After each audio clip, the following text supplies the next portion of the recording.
قیامت کے دن نہ تمہارے رشتے ناتے کام آئیں گے اور نہ اولاد.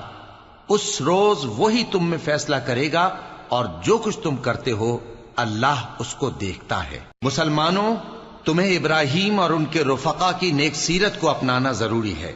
جب انہوں نے اپنی قوم کے لوگوں سے کہا کہ ہم تم سے اور ان بتوں سے جن کو تم اللہ کے سوا پوجتے ہو بے تعلق ہیں، ہم تمہارے معبودوں کے کبھی قائل نہیں ہو سکتے، اور جب تک تم ایک اللہ پر ایمان نہ لاؤ ہم میں تم میں ہمیشہ کھلم کھلا عداوت اور دشمنی رہے گی. ہاں، ابراہیم نے اپنے باپ سے یہ ضرور کہا تھا کہ میں آپ کے لیے مغفرت مانگوں گا اور میں اللہ کے سامنے آپ کے بارے میں کسی چیز کا کچھ اختیار نہیں رکھتا. اے ہمارے پروردگار، تجھی پر ہمارا بھروسہ ہے اور تیری ہی طرف ہم رجوع کرتے ہیں اور تیرے ہی حضور میں ہمیں لوٹ کر آنا ہے. اے ہمارے پروردگار، ہم کو کافروں کے ذریعے فتنے میں نہ ڈالنا